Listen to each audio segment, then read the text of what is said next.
The wire clears at 2:47 p.m. on a Thursday. I check the account again. Same number. I refresh the screen. Same number. I open another banking app. Same number, $2.9 billion. I spent 11 years building a company worth billions, and when it finally happened, the first thing I did was walk to the kitchen. I washed a glass that was already clean, because I felt absolutely nothing. I had imagined this moment for 11 years. Thousands of times driving, flying, lying awake at 3 a.m. I thought the day would feel different. I thought I would feel different. Instead, the number felt fake. The sink felt real. The glass felt real. The man loading groceries into a Subaru across the street felt real. The money didn't. That silence told me something. This was never about the money. Let me show you what I mean. My dad drives a refrigerated truck for a grocery chain. He leaves at 4:30 a.m. He comes home smelling like diesel and cold air. He never complains. Complaining costs something he doesn't have. Me mom works the front desk at a chiropractor's office, 26 hours a week, just under the threshold for benefits. That is not an accident. She knows it. She has known it for years. She never says anything, because no version of that conversation ends well on a Tuesday night. My dad gets passed over for a supervisor position. He had been doing the job for 8 months. The guy they hire has a cousin in regional management. My dad finds out on a Friday. He comes home. He eats dinner. He watches television. He goes to bed. He doesn't throw anything. He doesn't raise his voice. He just accepts it. The quiet resignation of a man who learned a long time ago. The system has its own logic, and that logic was never written with him in mind. I am 16. I watch him do this. Something cracks open in my chest, not anger. Something colder than anger, something more useful. I am sitting across from him at the dinner table.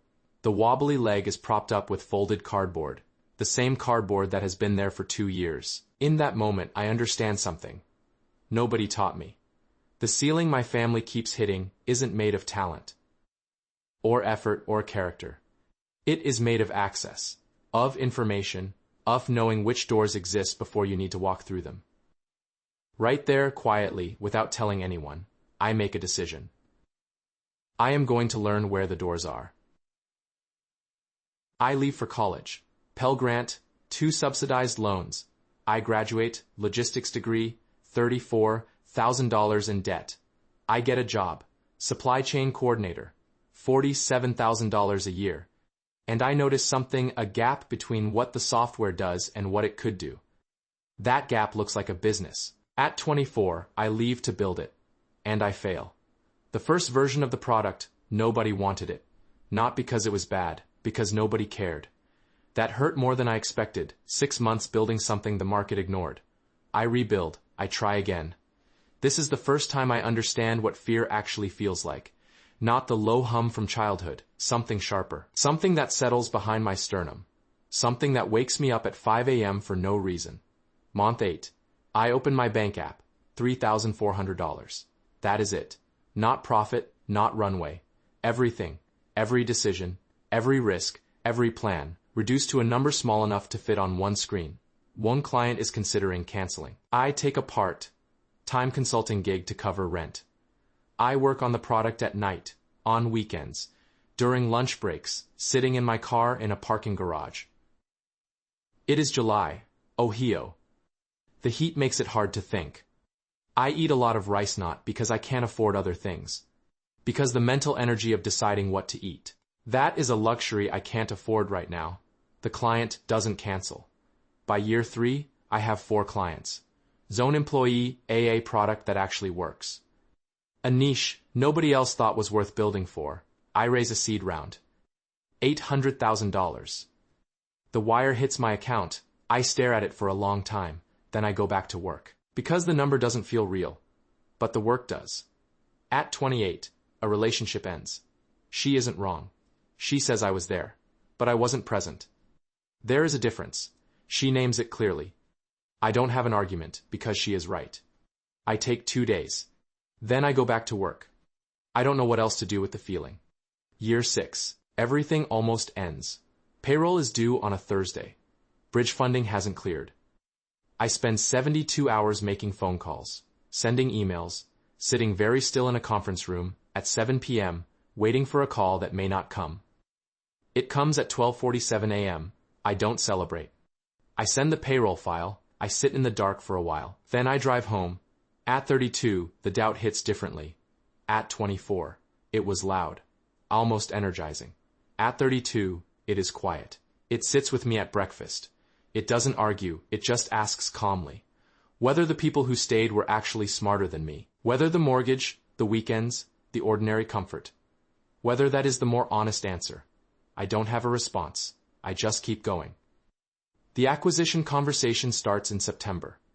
A company much larger than mine calls. 5 months later, after lawyers, flights, negotiations, and one moment where the whole thing almost collapsed. We agree on a number, $2.9 billion. Thursday comes. I am sitting at my desk at 1:55 p.m., A2:11 p.m. My phone buzzes. A text from my attorney, 2 words. It cleared. I look at the number in my business account. I look at it for a long time too. $0.9 billion. I check the account again.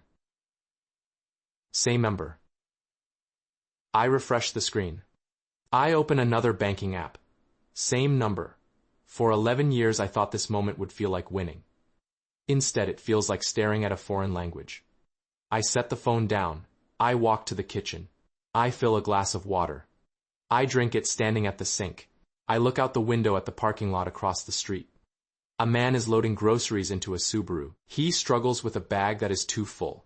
He gives up. He puts 3 things in a separate bag. He closes the trunk. He has no idea what just happened in my kitchen. And somehow that felt more real than the number in my account. The parking lot doesn't know. The building across the street doesn't know. The city does not reorganize itself around what just cleared. It is completely ordinary outside. I expected a signal. Some acknowledgement that the distance I traveled was real, that the relationship I didn't save, the funerals I almost missed, the payroll crisis, the rice, the parking garage in July, that it all added up to something. The world does not acknowledge it. I finish the water. I rinse the glass. I put it in the drying rack. I walk back to my desk. I join the 3 p.m. call 2 minutes early. I open my laptop. I do the work. Because that is the only thing I know how to do. A few months later, the invitations stop coming. Not all of them, just certain ones. Friends from my 20s, people who knew me before. Marcus is a high school basketball coach now. A daughter in 2nd grade. A mortgage at 6.8% a weekend. That actually belongs to him. I love him. I don't love him less. But the space between where we started and where we landed. It is so wide now. Sometimes a dinner conversation feels like a phone call with bad reception. You can hear each other. You are just not connecting. Me presence requires consideration. Now, people wonder what to wear, where to sit, whether to split the bill, whether letting me cover it changes something. And people stop doing things they have to think about. I am 35 years old. I am the wealthiest person anyone in my life has ever known. And I have never felt further from the people who knew me when I had nothing. Nobody prepared me for how much that would weigh. Thanksgiving comes, my sister picks me up from the airport. Her 2014 Kia Sorento, cracked rear bumper. She has been meaning to fix it for 8 months. She plays a playlist from 2009. She sings along without any embarrassment. I watch her, and I feel something I don't have a word for. The table is the same, slightly uneven.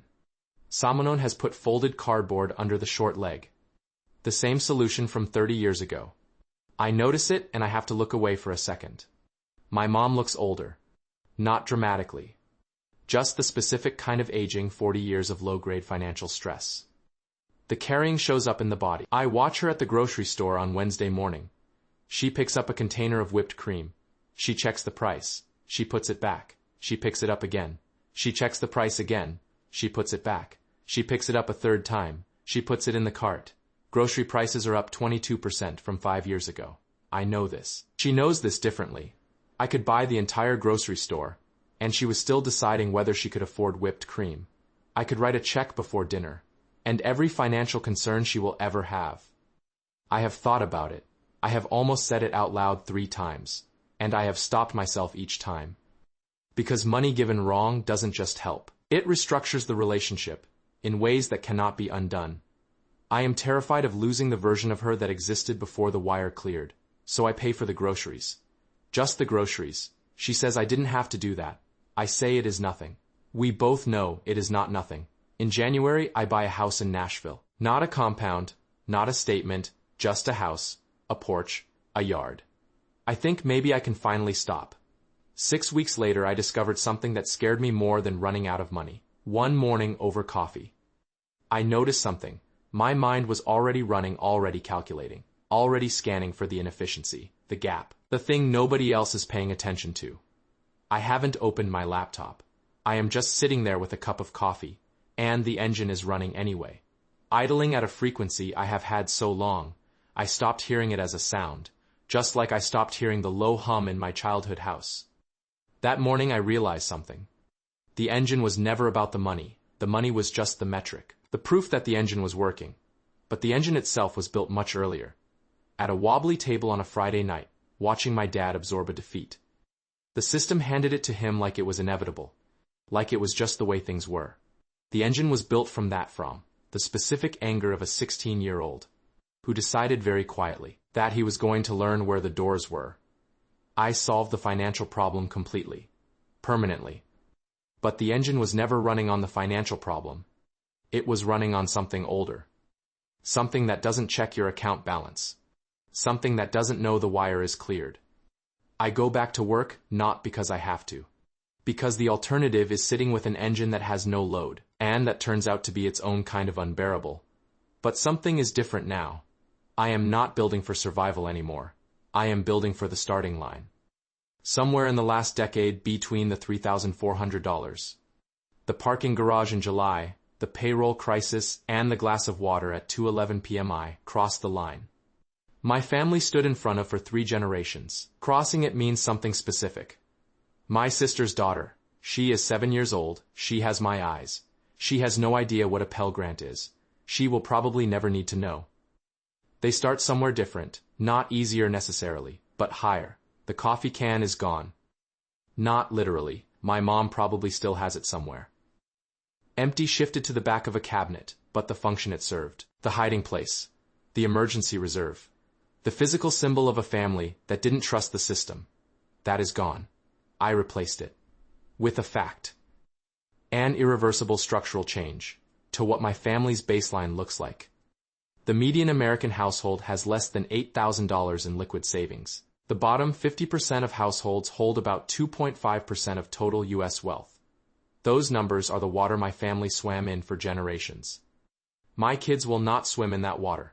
They will look at an open sky, and they will assume that is how the sky always looked. They will never know the ceiling was there, because I made it the floor. That is not a small thing. That is the whole thing. And yet, here I am. 35 years old, sitting on a porch in Nashville. The engine is running, and I don't know how to turn it off. I am not sure I am supposed to. The wound that drove me here is the same wound that won't let me rest. I hold both of those things at once now. The gratitude and the exhaustion, the legacy and the loneliness, the open sky I built for the next generation, and the ceiling I still feel above my own head on certain mornings.